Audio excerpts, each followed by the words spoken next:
Welcome, everybody, to Fourth and Frames. I'm your host, Chris Battistone. With me, as always, are my co-hosts, Drew Scott and Rhett Manuel. Tonight, we will be talking everything Senior Bowl with very special guests, Shane Hallam and Keith Flemming.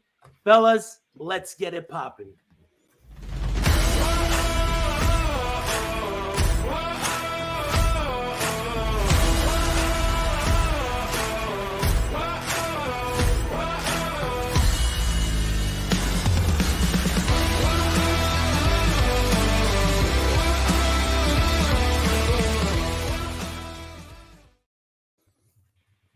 Like I mentioned at the top, we have two very special guests with us here today to talk everything Senior Bowl. The first one needs no introduction. Clubhouse leader in guest appearances here on Fourth and Frames. Passionate Bulldogs fan, passionate Falcons fan. One half of the Daily Fix DFS show with Joe Matz here on Fantasy and Frames.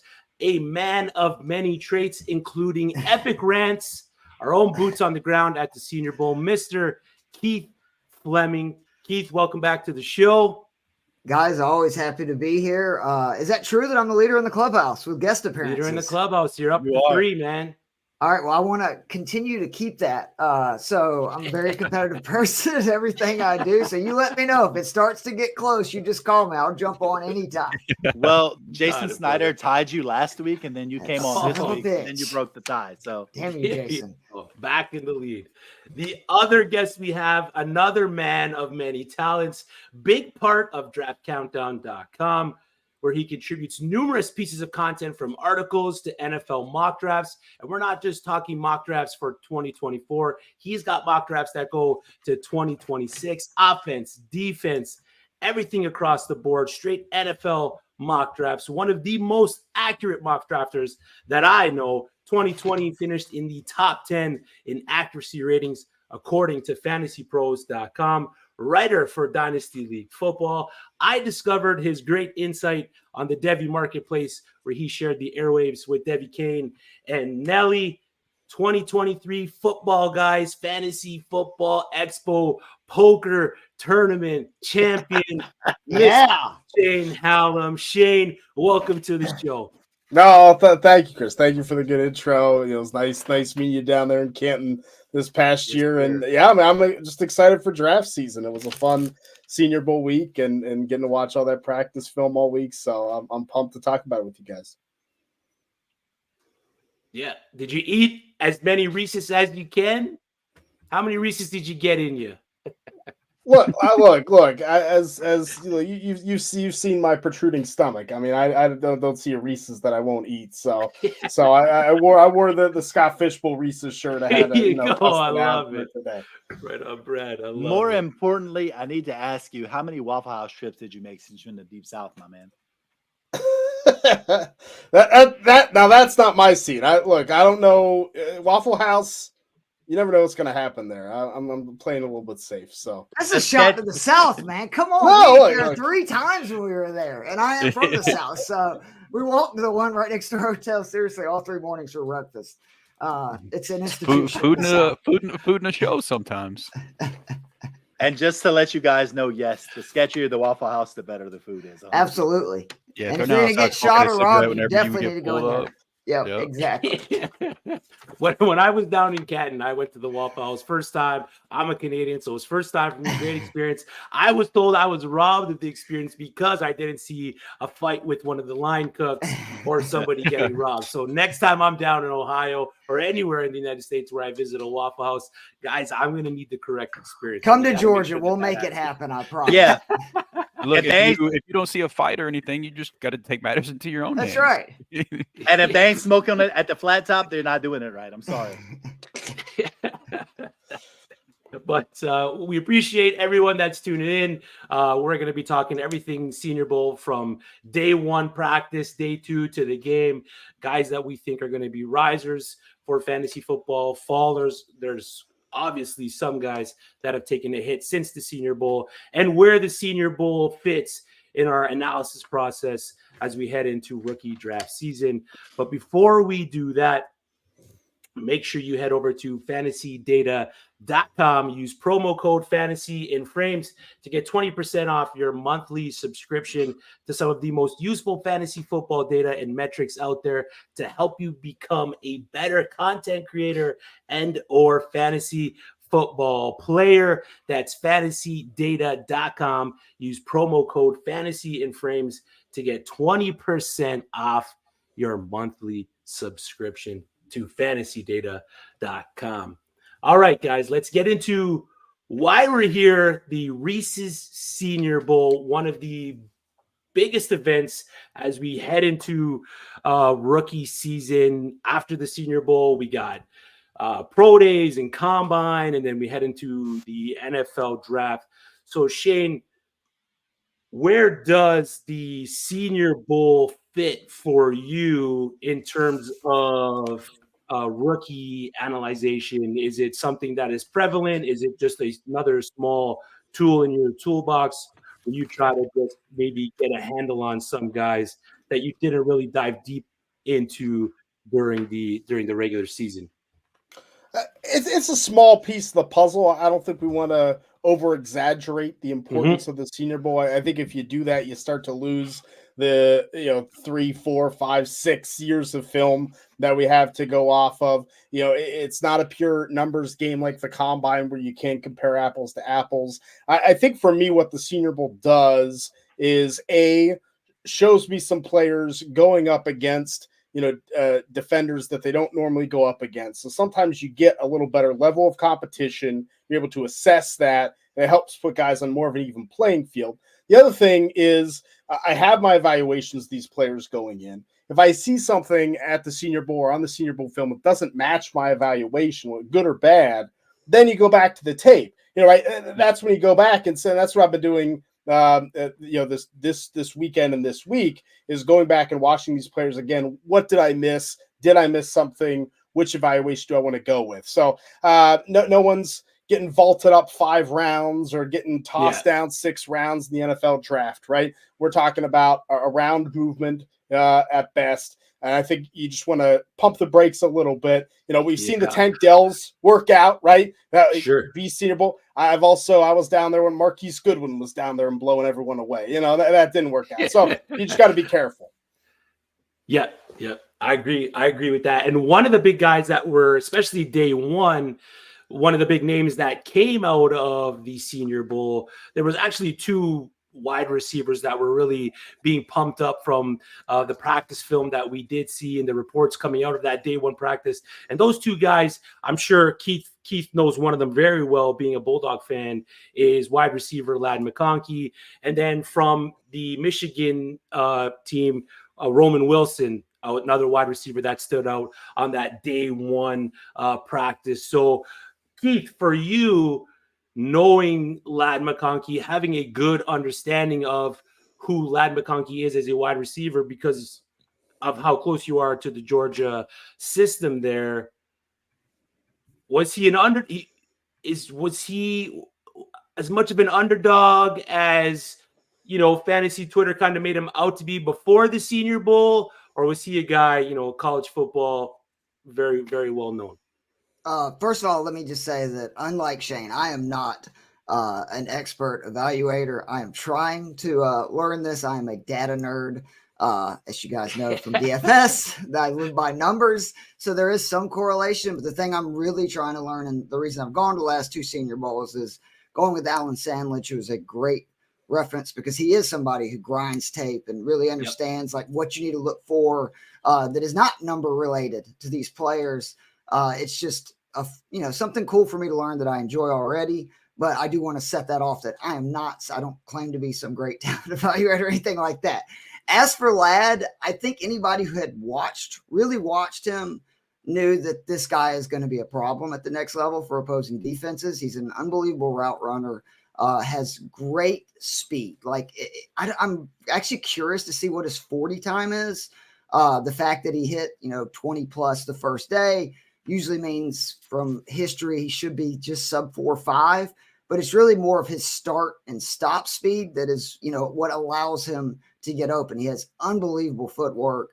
In the man-to-man drills, nobody could cover him. Actually, ironically, the best guy I saw try to cover him in one-on-one drills was Javon Bullard, who has a lot of experience, right, playing with him and doing exactly what you're probably going to need to do at the next level to get at Ladd, which is be physical with him. He is smaller, being that close to him in person than even I thought he was. But I still think with both him and Wilson, if you're not expecting them to be number one wide receivers, which they're not, they're probably going to be very good number two wide receivers.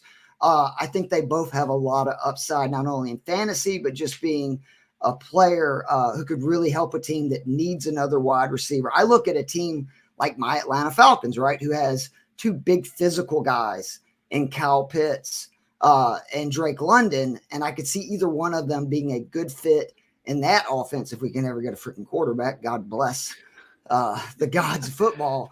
But I was not surprised by that. I'd actually be interested to hear what Shane thinks, but I think most people knew that he had a lot of talent. It was just in Georgia's offense, you're not going to, really get shown. You look at somebody like Brock Bowers, who in most offenses would have just been peppered with targets and made a more focal point. But that's just not the Georgia offense that we've seen under Kirby, where he really does spread the ball around, even when he had Nick Chubb.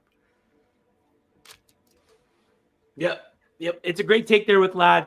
And when you speak on the offense and that Georgia offense and how it might have held them back or pushed them forward a little bit, that goes the same with Michigan. Shane, how much did that Michigan offense, with the amount that they ran the ball, how much did that offense hold back the talents of a player like Roman Wilson, if at all? A ton. I mean, that's what the Michigan offense does, right? I mean, Nico Collins was significantly held back in that Michigan offense. And so I think it did have a lot of people hesitant to, prop Roman Wilson in terms of draft stock up very high because he didn't have a ton of targets. He didn't have these big plays, but he was kind of the go-to passing target for J.J. McCarthy. So I think when you watch Roman Wilson and you saw the speed, you saw the athleticism, you saw some of the yak ability, similar to what Ladd McConkey can do. I think Roman Wilson and Ladd were both already day 2 picks. I mean, going into the Senior Bowl, I think they were going to be round 3 picks. And I think this propped both of them up into round 2, right? And maybe higher, depending on how things go in the process moving forward. But these are the type of weapons that NFL teams like. I think for McConkey, the volume could definitely be there to be a PPR monster. Roman Wilson will depend on the offense, but I think you're going to utilize him more to make some big plays, do some screen passes, do some reverses. Maybe for fantasy, it's not as great, but the upside still is there if he can get open consistently. Yep. Yeah, I agree with that. So what we're taking away from this here is Ladd McConkey is going to be more situational proof, and Roman Wilson is more, his value is going to be more decided upon where he ends up. Well, as long as Ladd doesn't go to the Steelers and Arthur Smith is, calling plays for him, then yeah, I would say he's pretty matchup proof. Careful. I think, Shane, you're a Steelers fan, yeah? I look, born and raised living in Pittsburgh. I think I'm covering up the towel here, but the Steelers do know how to pick receivers, so that's very true. Have that. Yeah, this is true. So Pittsburgh might not be a bad spot. Before we move on to the day 2 players, Rhett, you recently did a film analysis on Ladd McConkey. I don't know where you sit with Roman Wilson yet in your process with not analyzing these rookies yet, but which one are you more inclined to take in your rookie drafts? Are you more inclined to reach up to take Roman Wilson, or you pretty much got Ladd McConkey cemented above him and that's going to be it the rest of the way? Well, when I did a 2-round thing last week, I had Ladd above Roman Wilson. I think I had Roman around late round 2 in a rookie draft, and I had Ladd around mid round 2. Having watched Ladd more than Roman Wilson, I will say everything that Keith spoke to, the route running, the 10-yard splits, the ability to get off the line quickly, all those different things pop off of the screen. The fact that he can catch balls that aren't very catchable sometimes and make something out of nothing. I mean, he's got a lot of things that I agree that you can like at the next level. Roman Wilson, saw the Senior Bowl footage, liked what I saw. But I remember asking you after I saw the footage, I'm like, okay, he looked good, but I was kind of wondering where all the hype was coming from. And you kind of explained to me that with the lack of volume in Michigan's offense, people might have been shocked more than anything else. So Like both players, think both are going to be valuable NFL assets. But as of right now, before I dive into more Roman Wilson, I'm glad over Roman for now. I dig it. Day 2, we saw more standout players come out of the practices. 2 of them in particular, Florida wide receiver Ricky Pearsall, and I forget the exact team. Is it North New Hampshire for Dylan Lobb? Just New Hampshire. New Hampshire. Just New Hampshire for Dylan Lobb. So Shane, with the FCS players and the prospects, you were, from what I remember, you were one of the people early on Christian Watson, the wide receiver out of South Dakota there. You were in on him. You were picking him in the 5th round of rookie mocks, and then through the process, his value shot up to late 1st and early 2nd round draft. So a player like Dylan Lobb, we've seen him ball out. He's got the pass catching chops. He's got the running ability. Is he a player that Dynasty drafters are going to be able to draft in the late 3rd, mid 4th, and end up getting some good value out of him? Yes, I think Dylan Lobb is going to be a great fantasy asset. Obviously, running back, the situation and playing time matter, right? We all know that. And I think if he gets on the field, that the pass catching is so good. You say, okay, a small school guy, he's in New Hampshire. He set the running back receiving single game record against Central Michigan. So against an FBS opponent, 295 receiving yards in that game for a running back, 2 touchdowns on 12 receptions. He has that. And then what I think the Senior Bowl helped show was that, and this is what I like about the All-Star games and the All-Star game circuit is, okay, can Dylan Lobb stand up to these players from the Big Ten, from the SEC, from the ACC? Right. And I think he showed it right off the bat. He has the speed. He has the quickness. He could get to the edge against some of these fast defenders that are going to run 4.4, 4.5s. And that to me kind of shows it. So I wouldn't surprise me if Lobb ends up in a good situation. He can even sneak into late round 2 if people start buying into the pass catching and the PPR upside. But yeah, early round 3, I think I'm taking a shot on a pass catching back like this. I really was impressed with his in between the tackles running. He looked like he had really good vision and the ability to kind of hit that hole quickly, which, I mean, he looks seriously like a kind of a Mike Allstock clone, but it's just a little bit smaller. I mean, he is built like a tank. To see the guy like up close in person, super strong dude. And I think about all these teams, with the Shanahan and the McVays and these guys that like to run it to the outside. I think he could be a real weapon as kind of their, 3rd down back, short yardage situation where they've had some issues in some of these places. And I'm completely agree with Shane. He was one of the guys that I just, you hear so much hype about somebody, but every drill, he's somebody that you can just tell he loves being out there. He works his tail off and he's got a ton of physical and athletic skills. And I'm really excited to kind of see where this guy goes, because I think 5-10 years ago, I don't know what, kind of his role. Same thing for like John Edwards. There was a couple of guys that are more 3rd down, change of pace type guys. But in today's NFL, that's a serviceable role, not just in the league, but also in fantasy where you can get some real points out of these guys. Yeah, and so I wanted to ask both of you, since you guys saw him live and in person, I'm looking at the Dylan Lobb measurables. I see 5'10", 208. And then I look at a guy like Austin Eckler, who is 5'10", 200. We've seen the Lobb pass catching profile. We know what Eckler has done in the league on a pass catching profile. Is that a fair comp, or is there somebody else that you have in mind in terms of a player comp that's currently in the league?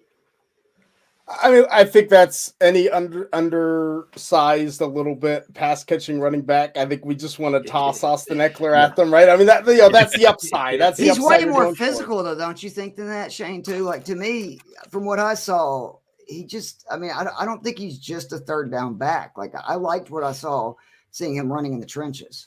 I'll tell you who he reminds me of, and maybe it's kind of a lazy comp, but going back a ways is Danny Woodhead out of Chadron Yes. State. Where Bill Belichick, I think was, as Keith was kind of saying, right, was using those third down backs in a much more prominent role before everyone else, and we saw Woodhead have the pass catching but still be able to run between tackles. I think Lave has that kind of shot. I think it's a great comp. Who's the better prospect? Sounds like it's Lave, but is it Isaiah Davis or Dylan Lave? For me, it's Lave. I like Isaiah Davis a lot too. I mean, he's been a player I've drafted in Devy leagues 2.5 years ago. I think Lave is just. I think Lave is probably going to get drafted a touch higher. And just two very different players. I think fantasy wise, Lave is probably the guy you want. Do you think if he wouldn't have had his 2020 season affected by COVID and only played one game, that he would have come out earlier as opposed to being a fifth-year senior? I think so for David. I think that's a strong possibility. And I think the decision last year was 50-50 as it was too. So, may have been a better option even. Gotcha.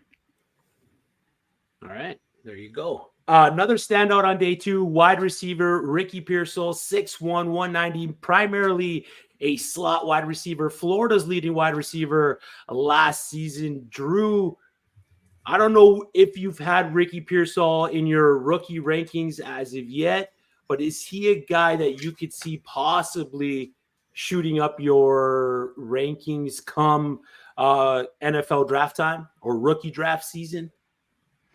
He's definitely going to shoot up because he's one of the guys on my list still to watch, and I don't put guys in my rankings until I've watched at least like 3-4 games of film on him. And so he's not ranked at all for me right now. So he's definitely going to come up from unranked for sure. But it's hard to tell right now where he'll fall into place. So I'm very interested to hear what the guys here that got to watch him in person, what their thoughts were, what their takeaways were. Because all I got to see from it was him blowing up Twitter on day 2. Yeah, and it was a big day for him. It's a loaded wide receiver class, one that's loaded with size. And when you see a guy that's 6'1", 190 like Ricky Pearsall, if he gets these slot opportunities, does the smaller but just as equally or more talented slot wide receivers take a hit in the draft process when these bigger bodied guys who can play just as good, same athletic profile, but are the bigger body guys for slot wide receivers more valued than these smaller guys, especially in this class where the top end of the wide receivers, this guy's 6'2", 6'3". It's a very big class as opposed to last year where it was a smaller class. So I don't know if I'm structuring this question properly here, but are the bigger slot receivers more valuable than the smaller slot wide receivers? And in turn, is that going to cause some of these smaller slot wide receivers, talented guys, to drop a little bit in the NFL draft process? I personally don't think it really matters. If you look, most of the number one wide receivers are playing in the slot more and more and more in traditional offenses. So to me, I mean, obviously it's an advantage to have size, but it's more about can you get open and what are you going to do with those opportunities? Because, it's wild. 5-6 years ago, these 6'2", 6'3" receivers would maybe line up in the slot like 20-30% of the time. And now we're seeing guys like CeeDee Lamb lined up there, all the time. So I think as the NFL changes, I really think you're just looking for, like Tank Dell is a prime example that I know he had a really good, evaluation period last year and he was a hot name, but that's not exactly the first guy that you would look at with his size and skills and everything. Go, this guy was going to be one of the best wide receivers in the class. And I think it's more just teams are learning about, how well can you get open, particularly against man? How good are you against zone? Because to me, that's the biggest difference from the NFL to college is just most teams traditionally run more man than they do in college. And that's why I think that you see so many one-on-one drills each day between these DBs and wide receivers, during practice. And Keith, I love that you said that about, being a craftsman at the position, because if there's a trap that we tend to fall into in these rookie drafts, and especially throughout the draft process, people tend to fall in love with these toolsy guys. You know, Quentin Jonathan Mingo. Johnston. Yeah, QJ. I mean, last year Jonathan Mingo got a lot of hype because of the fact that he was 6'2" and he ran fast and all these different things. Like, these things are great. Like, we're not going to discount the fact that if a guy can run fast and he's an athlete and he's bigger, like, he has an advantage, of course. But at the end of the day, I mean, and I keep coming back to this drum, I keep banging it because it's something that just matters. When I watched Tank Dell, the two things that stood out to me were, number one, route running, and number two, that short area quickness that he had. I mean, if you can get off of the line, size really doesn't matter, because if you can get separation in those first few yards, no one's really running a continuous 40 yards on a football play anyway, for the most part.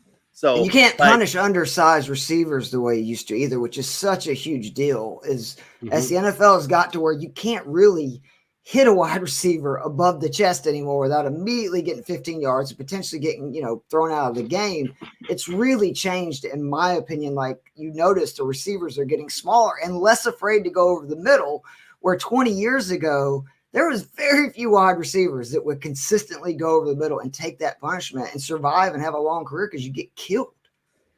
It's why people celebrated Hines Ward 20 years ago. Exactly. All right, let's get into the game. Shane, the MVP of the game, Devi Darling, probably 2-3 years ago, top end Devi pick in Devi draft. Spencer Rattler, quarterback out of South Carolina. Like I mentioned, MVP of the game, ended up throwing a touchdown, was probably the one standout quarterback from the whole Senior Bowl game of the weekend there. What are we going to do with Spencer Rattler? I'm assuming draft capital and landing spot is going to drive his value come rookie draft season. But is he someone that we just aren't going to touch? Or if he's there in the 4th round in our rookie drafts, say he ends up on a team like the Raiders, is he a guy that we stash? I think Spencer Rattler is a guy that you stash. I think even outside the game, he was probably the most consistent quarterback, like you said, Chris. You could see the tools that he had to work with, why he was a 5-star recruit coming out, why people were drafting him in Devi 5 years ago. It's been 5 years, which is wild. But made some incredible throws. Had some, as all these quarterbacks, you're throwing to unknown receivers you haven't worked with before. Like, it's a tough environment. You can't expect the quarterbacks to be great. You're not knocking these quarterbacks down, right? But I think Rattler is a player you take a chance on. I think his NFL draft value after this game, passing someone like a Michael Pratt, who was probably rated above him before the game. And I think we're talking end of round 3 into round 4. I do think situation matters, but the upside is there. Like you said, it's a place like the Raiders. I think something like the Rams with Sean McVay would be an ideal situation. Sit behind Matthew Stafford. You have a system where having that physical tools is good. You may not need the cerebral kind of be able to read the field and know exactly what's happening. I think Rattler said the right things, did the right things. But yeah, I think the practice film shows that Rattler may have an NFL future, gonna need some development. As we saw with how many rookie quarterbacks started a game this year, like Rattler's going to get a shot. So, especially in super flex leagues, he better be on a roster somewhere. Yeah, he can't go to the Rams, Shane. That would completely sink all my Stetson Bennett shares, man. You can't. You just can't. Sorry. I think those might already be sunk. I think Stetson Bennett sunk my Stetson Bennett shares, but that'll be a topic for another day. Keith, what was your takeaway from being down at the Senior Bowl? What was your takeaway from seeing Spencer Rattler live in person? I mean, he actually impressed, but part of that was I just did not expect very much. Because he was just so inconsistent at South Carolina. As somebody, again, who watched him, 4 or 5 times playing Georgia, as well as, SEC is always on in the South. But overall, it's something Alan kept reminding me is that this is a very tough situation for QBs. I mean, what is like the most important part of a QB and wide receiver? Why do you think when a young wide receiver gets drafted to a, veteran quarterback's team, the first thing the QB, does is fly them out and has them catching passes? They're throwing to guys that they have no relationship with whatsoever. And because of that, like point. really, I was paying more attention to arm strength and what throws they could make. And the guys that really struggled to me throwing the ball were Bo Nix and Sam Hartman. Hartman just takes forever to get rid of the ball, even on some of the shortest and smallest routes. I finally saw, though, up live, Nix's arm strength. I understand now why people are so enamored with him, because the ball does sound different when he throws it and when it hits guys' hands. But again, really struggled with most of the throws more than 10, 15 yards down the field, that it wasn't, quick passing stuff we've come to see at Oregon. Penix was really good day one, most of day two, and then was awful day three. So I don't know what happened in between. It was a weird situation. And then the other thing that just was shocking to me is somebody, again, who saw this guy a few times, Joe Milton can absolutely fire that pigskin. I mean, the Zebra Sports numbers were unbelievable. I mean, they were up there with some of the best QBs we've seen the last 3-4 years that have competed in the Senior Bowl. But again, like with the QBs, I mean, probably Rattler would be the one answer of a guy that, might have jumped up from what he did. But overall, I really did, and Alan put it out like that, try not to look too much into any of them, because it's such a difficult situation for them. It makes it even more impressive to me for the wide receivers that really stood out, because it's the same for them, right? That they're not having that connection with these guys, but it was almost like they were so good, especially in those one-on-one drills, that they were getting wide open to where the QB could find them. Joe Milton was, I've been going to the Senior Bowl since 2011. Joe Milton was a bottom 5 quarterback I've ever seen at the, it was bad. It was bad. I mean, there've been some worse, but all I saw on Twitter for like a couple days in a row was just that same throw where it just went at the dude's feet from right. Like 2 yards away. Inaccurate is inaccurate, could be, but you can't hit anything. It was shocking. It looks good. It looks good. Oh yeah, he can do a backflip if that's in your game plan.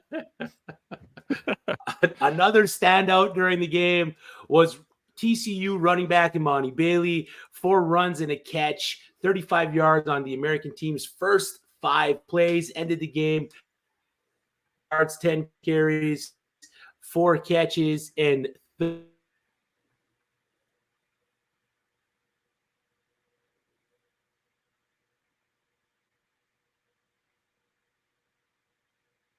that Chris that froze? Okay, it's not me. Okay, I'm in a hotel tonight, so I just assumed it was my internet. It's the Canadian internet, I think. It's how it goes. Gotta love it. Okay, so what? Shane, why don't you tell us a little bit about, in terms of the NFL mock drafts? You do the 7-round mock drafts. Who would you say would be the biggest riser or biggest faller in the actual NFL mock draft following the Senior Bowl?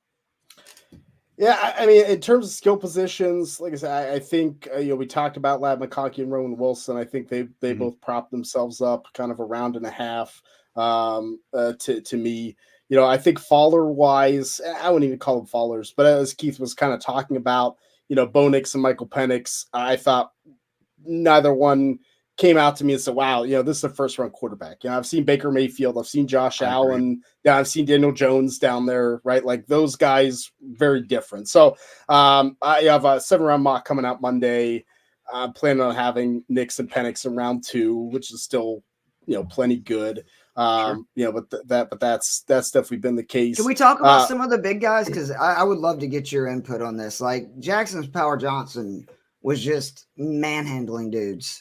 Both 2 practices. I noticed he didn't practice the 3rd day. That's usually a sign, right, that they just got interviews and stuff. I mean, Roman Wilson did the same thing, where like he practiced first 2 days and he wasn't. Yeah, is that what? I mean, basically they can't hurt their stock anymore. They've done what they were there for, and is that why they just end up not practicing after the first few days? Or yeah, really, day 3 is the least important practice. I mean, a lot of the NFL teams are gone. So if you've kind of established yourself day 1, day 2, some may have even gone in with that anticipation. I was going to say to Chris too, like the game is near meaningless. That was a mistake I made the first year. I went for Thursday in the game, and this year we just went Tuesday, Thursday. Yeah, like Imani Bailey and Luke McCaffrey are not players that matter. Matter in the grand scheme of things. Had a great game, but we had so many players that didn't play in the game, right? So yeah, I mean, I think that's the case. A guy like Jackson Powers Johnson, great season, great first 2 days of the Senior Bowl. probably going to be a first round pick. Like you're massive like, human being too. Holy cow! Like he is so large. Hey, Yeah, Wendy, yeah, thank I you mean, for joining us. That's it. So yeah, guys, going back to the show sheet, Chris was asking about Imani Bailey having a huge game. I think he said somewhere around 14 touches. What did you guys see in the game from Imani Bailey, and what has it done for his draft stock post Senior Bowl? Yeah, like that. Nothing. Like it doesn't matter. Monty Bailey's. I don't have him getting drafted. Maybe he goes round 6, round 7. You know, he was there as a fill-in player, as a lot of these players have played in the game were. You know, the Senior Bowl invited the largest amount they ever have, up by about 30 to 40 extra players, knowing the good players are going to opt out of the game for the most part. And it was also because they added juniors this year for the first time, right? Yeah, I you know, my co-host, my co-owner of Draft Countdown, Brian Bosarge, lives in Mobile. Talking to Jim Nagy, I don't even think that played a part in the number. It was purely about having enough players for the game. They still had to have Braden Fiske from Florida State switch teams the day of the game, so they'd have enough defensive linemen to play, right? So when we talk about some of the standouts from the game, like, don't worry about the game. You know, like Keith said before, day 1, day 2, we just saw that's the important part. And the guys we talked about before, those are the players that the GMs were there for, the coaches were there for, the NFL scouts were there for. So go ahead. No, you go. I was just saying there's a player that I like a lot that we haven't talked about yet that I'd love to get y'all's take on, and that's Malachi Corley. So, Shane, Keith, what were your thoughts on Corley down at the Senior Bowl? Go ahead, Shane. You want to take Keith? No, absolutely. You were definitely the expert too. No. Well, I thought Corley had a great week. And the production of Western Kentucky was certainly there. It's hard not to see Malachi Corley and see a Deebo Samuel type of player, right? He's rocked up like that. You see the versatility that Malachi Corley brings to the table, both as a receiver in the backfield. He could do a lot of different things. I think he showcased that, and that was kind of the goal for him. I think we're definitely looking at a day 2 receiver. Round 2 is very much in his wheelhouse for the NFL draft, and that can mean big things for fantasy. Chris, welcome back, my man. Oh, man. Not even the internet likes to cold up in Canada. I don't even understand what's going on. We didn't make a Canadian joke, I promise, while you were gone. Not one. Gee, I don't know where you guys left off. But we were talking to Monty Bailey before the internet decided to cut me off. I don't know. It sounded like you guys were talking to Malachi Corley there. Yeah, we decided that Imani Bailey does not matter, and we moved on to guys that do matter. I agree.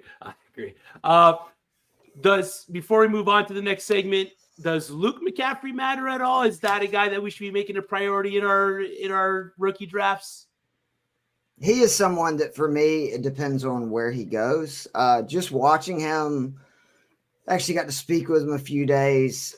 It's in their blood, man. Like it was really cool seeing, like, I asked him, you know, how do you live up to the expectations of your father being this great player, your brother being, and he feels like he has every advantage, and it's giving him every advantage. And I do think that if he gets in the right situation, he's just one of those guys that he's going to earn a spot on the roster. I'm not saying he's going to be like this superstar guy, but he's just, I mean, I don't want to be like, you know, friggin' Romo say he's just a football player, but I mean, he is. He's just somebody who I know is going to work their tail off. He obviously knows how to, you know, some Hallam's talking about is all McCaffreys end up running really good 40s.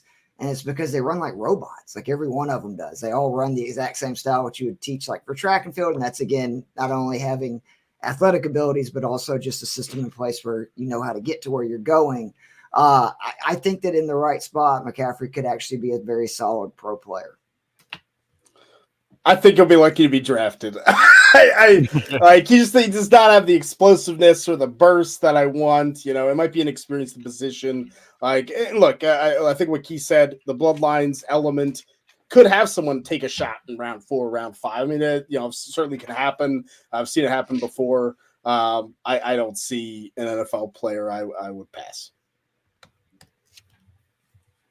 Fair enough. All right, let's move into the next segment. But before we do, Visit TrophySmack.com and feel the rush. Dive into glory with promo code FIF. That's FIF at TrophySmack.com. Get your hands on a free fantasy football championship ring when you purchase one of their epic belts or trophies. Indulge in the extraordinary. Surrender to the allure of Trophy Smack. Use code FIF, FIF at TrophySmack.com and become a legend. Trophy Smack style. Don't just listen. Immerse yourself in the seduction of success. Go to TrophySmack.com and use promo code FIF, FIF, to get your championship ring whenever you purchase a belt or a trophy. Okay, we got into the day 1, day 2. We got into the Senior Bowl game. Let's get into some of the guys we maybe haven't talked about already. I heard you guys mention, I already talked about Malachi Corley. I wasn't in that conversation. We talked about at the top of the show that the Senior Bowl maybe moves a guy up a round or two in your NFL rankings. As for fantasy football rookie rankings, a guy like Malachi Corley, did he rise up much for you at all through the Senior Bowl process, or is he pretty much right where you got him? He moved up a little bit for me. I felt like I already kind of had Corley in a decent tier, right? And especially when guys like Ladd McConkey, Rome Wilson, kind of pass him. So yeah, how much more can I move up Malachi Corley? But he moved up about 3 spots in my rookie receiver rankings, and similar for fantasy. I think you're looking at a player in that round 2 range if he gets in a good spot. Yep. Keith? No, I mean, I am not really somebody who is a dynasty nerd like you guys that have rankings and stuff. I'm more just there to kind of, learn as much as I can about, evaluating players. And, he obviously has some real skills. I mean, he's bigger than I thought he was going to be, or I said like Ladd, and some of those guys actually look smaller than you would think up close. He's one of those guys that actually look bigger. Same thing for Brandon Rice, who looked massive compared to, what you just saw like on the field, watched him on TV. But I think that he had a good week. But the real standouts that we talked about at the wide receiver were really Wilson and McConkey. And it's pretty much they were in a tier all of their own. Yeah. Drew, a guy that was for some high on their rankings list, for some mid, for some he was on the back end. He struggled with drops throughout the Senior Bowl process, rated as one of the faster wide receivers at the Senior Bowl. Where does Tez Walker fit for you now that the Senior Bowl's done? Seeing the issues he had with the drops, weren't that big of a thing with him at UNC, but they seem to be they made a big thing out of it at the Senior Bowl. But has Tez taken a big hit for you? I love the top end speed, but I'm honestly more concerned about the separation than I am the drops at the Senior Bowl. I do have him down. I think I moved him down a spot. I flipped him and Malachi Corley, I believe, after the Senior Bowl. So I didn't drop him a ton. I think in the right offense, he could be a good fit. I'm not sure where he's projected to go. I think last I saw he was projected to be a 2nd round pick. I know Shane can probably shed some insight on that, but the drops itself, no, it's not that. That's not super concerning to me. I don't think, just a couple days of a case of the drops isn't anything that's going to be too concerning whenever you have years of game film that says otherwise. But the separation does concern me a little bit. Yeah. Rhett, where does the running back class is all over the place this season, not as strong as it was in seasons past. Where does Ray Davis fit for you in this class, seeing what he was able to do as that all-purpose back at the Senior Bowl? Watching a little bit of Ray Davis heading into the Senior Bowl, this is a guy who I saw, and first off, just a baller, great size. The thing that I was concerned about was the age with the league and everything, him being 24 years old. Does his draft stock take a little bit of a hit in terms of that? Just because the fact that, they like to go younger, maximize these years. Most running backs probably flame out by about 27 years old anyway when they hit their prime. So is he even getting a second contract in the league? I don't know. But in terms of after the Senior Bowl, he's definitely moved up in my rankings. As to where exactly, I haven't updated him. But I will say that he is definitely one to watch, one that is rising. And he did everything well over the week of the Senior Bowl in practice. I believe especially the second day was when he started to show himself out pretty well. Shane, Michael Penix, in your most recent mock draft, you have him going to the Vikings in the second round.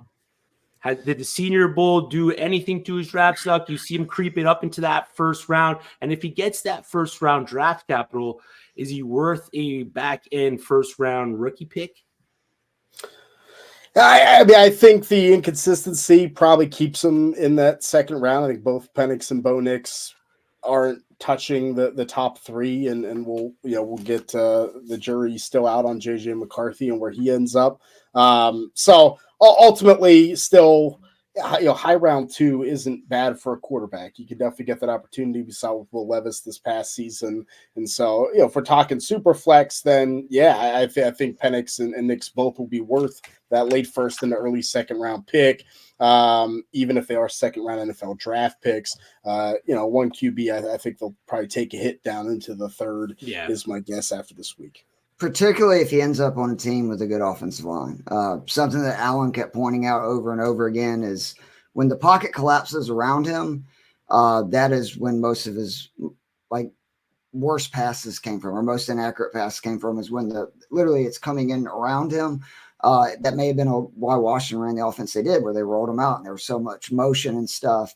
But I would be real concerned. Like, I'd seen mocks where he goes to Atlanta. We don't have the greatest passing offensive line. So I would be very concerned from what I saw, not only, in the national championship game where Michigan obviously was consistently getting pressure up the middle, but also that's where the Falcons give up a lot of pressure on their offensive line last year. I would be real concerned about that. But if he went with a team that has a more solid offensive line, I mean, you could definitely see the arm talent. He can make throws that by far no other QB can make there. But it was weird how inconsistent he was. It was almost like halfway through the second day, he was just like, okay, I'm done. No, seriously. It was wild. Like, first day I thought he looked great. And then it just kind of kept took a dive a bit in the second day. Yeah. Well, Drew, Johnny Wilson, athletic freak, giant wide receiver. If he pivots to the tight end position, which I don't think does, but if he does, where does he fit in your overall tight end rankings? He will absolutely be in the consideration for tight end 3 at that point. I think I'd still have Brock Bowers and Jatavion Sanders 1 and 2. You think Brock Bowers, dude? Well, I mean, I know Brock Bowers would be 1, but whenever I say think, the think is really whenever we start talking about Jatavion Sanders. You just know I can't allow any UJ slander. That's all it is, Jared. Trust me, I will not be the one to get on here and slander Brock Bowers. I promise. Even though that picture of him with Gronk was a little suspect, he looked, but Gronk makes everybody look very, very. He was 18, catching 100 yards and a touchdown in the SEC title game. I'm telling you, he's strong. Yeah, he's the real deal. But no, I mean, he'll be right there with Ben Sinnott for my tight end 3, which is who I have at tight end 3 right now. If he does move to tight end, he'll be in that consideration for sure. Yeah.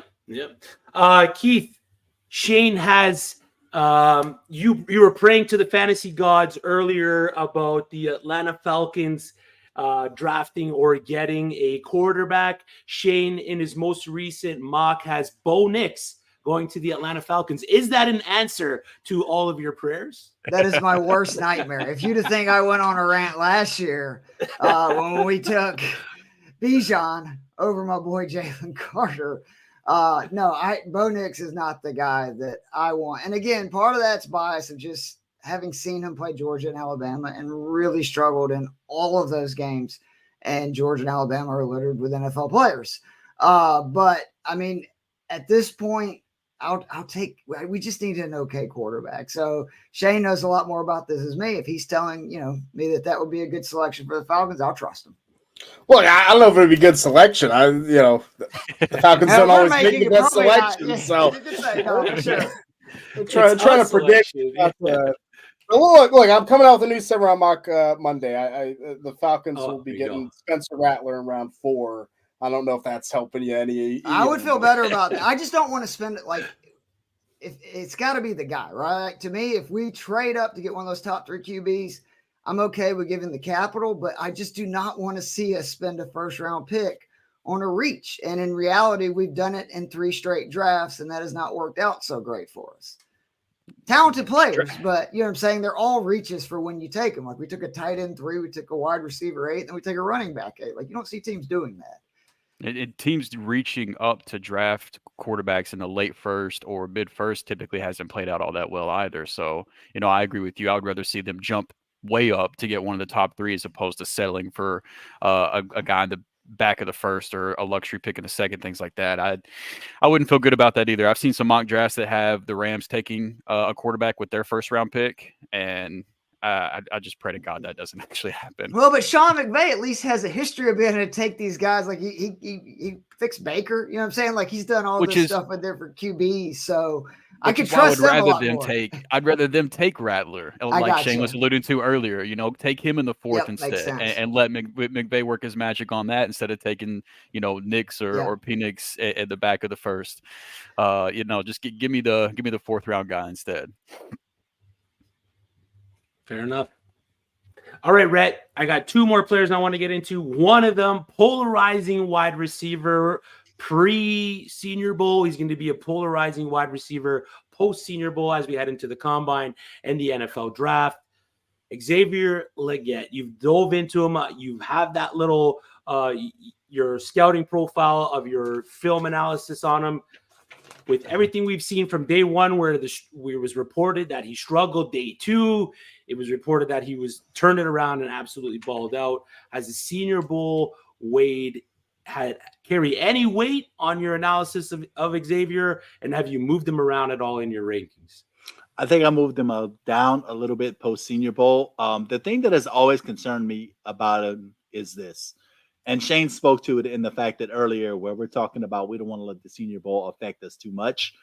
The thing that affects me with Xavier Legette is the fact that he didn't produce and break out until his senior year, nor did he have more than 150 or 200 yards receiving in any of those 3 years prior. I mean, for a guy that is supposedly so physically gifted, he came in shorter than he was advertised to South Carolina at the Senior Bowl in terms of measurables. If he's that much of a physical freak, I would think he would need to be dominating a little bit earlier. Saw some holes in the route running. Understand that he's very fast. Didn't look especially good off the line anytime I watched him. So I would say after the Senior Bowl, he was up and down, down then up. I think he's taken a little bit of a hit, but I think that's more to do with emergence of guys like Roman Wilson versus something Legette did or didn't do in the Senior Bowl. Yeah, he's already a walking red flag because he didn't really produce until he was a grown-ass man playing against. And had a good QB, right? Like, I mean, kids, yeah. A guy that we at least know can throw it a little bit. Fair enough. And finally, Shane, who's your tight end 3 of this whole draft class? Yeah, I'm with Drew. I think it's Ben Sinnott. I think he showed it at the Senior Bowl at tight end from Kansas State. I think he's in contention for tight end too. He was his film is better than Jatavian Sanders' film. Now, Sanders is a much more athletic upside tight end, but I think Sinnott can do some of the multifaceted things that NFL teams like. Can block in line. He can play in the slot a little bit. And I think we saw it. I mean, I think him and Theo Johnson were the only tight ends worth a damn at the Senior Bowl. Everyone else, this is a bad. We know this is a bad tight end class. So that's the issue. So I think Sinnott's maybe can flirt with day 2. I think most likely is still an early day 3 pick. Fair enough. Okay, we have one last segment to get to before we get out of here. We're going to play a little Guess the ADP. We're going to go around the frames. I'm going to give you a player, and you're going to try to predict the rookie ADP of said player just based on what we know and what we got from their previous collegiate career and the Senior Bowl. So we will start with the guess first. We will go with Shane. Guess the ADP, or predict the ADP, I should say, of Devontae Walker. Are we doing one QB or Superflex? What's your? Let's go Superflex. Okay. I'll put Walker at say 209. I think he's going to fall a little bit. And I think he falls a little bit in the draft, and it pushes him down. People like him enough; he still goes in the second round. Fair. So, Devontae Walker or Lad McConkey? McConkey for sure. McConkey for sure. All right. Go Dogs. Keith, let's go predict the ADP Spencer Rattler. Now you're talking about fantasy, right? Correct. Yeah. Okay. I would probably take the risk, like early to mid second round. I mean, again, if you knew the location that he's going to, if the draft is beforehand, that could, move him up considerably. But I do think that he's going to get a chance, to the point that Shane was making earlier. You look how many QBs started this year that were rookie. Sure. Yeah, it's crazy. And it really does make you have to kind of maybe take some shots in these dynasty league with these QBs that you just believe have some talent or end up in the right situation, because I mean, literally in today's NFL, even with them doing everything they can to protect the QBs, they're getting hurt left and right. So he was the most impressive guy, the entire week, which again, I had a lot of bias towards Spencer Rattler coming into it. And he was impressive and really consistent, which again, that was the one thing that drove me crazy at South Carolina, is he would have a game where he looked like the 5-star guy that, everybody heard so much coming into college, and he'd have games where it's like, this dude sucks. So it was kind of nice to see him just make a lot of good throws and good decisions. Yeah, appreciate that. All right, Drew, your boy, Kentucky alum, Ray Davis, guess or predict the ADP. Ray Davis is tough. For me, running backs more than probably any position, I value their actual NFL draft capital. And so he's a tough case study because of his age. I would imagine because of his age, he's probably a day 3 pick. So I think he's a guy that you'll probably be able to get. Let's see, give you an actual round and stuff here. Let's say we'll say 305. 305. All right, I like that. That's a nice spot there for him. Considering how late the running backs have been going in these mocks that I've been a part of, these rookie mocks, 305 probably puts him at RB 5, 6 in that range. Is that fair? I've got him at RB 7, so that's not far off. Yeah, right around that range. All right, Rhett, predict the ADP of wide receiver Javon Baker. Oh, Javon Baker is one of these guys that had some good practices at the Senior Bowl. Currently, right now, I believe I had him somewhere. If I had to venture to guess, if Tez Walker's going 209, then Javon Baker's probably, I would say, mid to late 3rd round, if I had to venture to guess right now. I like it. Shane, back to you. Predict the ADP. Standout wide receiver, probably a guy that's going to be vaulted up all draft boards come May and June. Wide receiver Malachi Corley. Oh yeah. Ooh, yeah, that's a good one. I'll go with 2-0. Let's go 205. I think is probably fair, right? It's probably a step above Tez Walker. I think some people might be scared away by production issues in terms of role, and there's a lot of receivers, and I think the running backs will move up once they get drafted, like Devon Chain did, and all that. So I think 205 sounds good. Particularly in PPR leagues, the biggest takeaway I had from these running backs in general is a lot of them are really good pass catchers. And if it's a PPR league, we're seeing more and more of these, guys that's really their role, right? It's just 3rd down pass catching backs. And if you, for instance, are on a bad team, that's a gold mine, right? Because you're going to be in a lot of passing situations earlier and earlier in games. So I wouldn't, just completely write off all these running backs, particularly if you know where their landing spot is necessarily over these wide receivers that are maybe not as, of a sure shot, if you will. Fair enough. Keith, back to you. Predict the ADP. Day 1, I think I got that right. Dejuan Edwards. I really like Edwards. He had some really good moments in the Senior Bowl. Probably the best move I saw of the entire practices when I was there, where he went in, did a juke cup, went into a spin. And I know they're not actually trying to tackle, but nobody would have touched him. He'd have been gone. He did really well. And the pass catching drills as well. I would take a chance on him kind of in that mid to late second round as one of the top backs, particularly on where he ends up going. I just really believe he's like the perfect third down back in the modern NFL. And you can't play at Georgia and be somebody who gets a considerable amount of carries if you're not somebody that likes to run physically. So I think unlike a lot of these other pass catching backs, he's not afraid to hit the hole. He's not afraid to, lower that helmet, if you will. Yeah, I like that.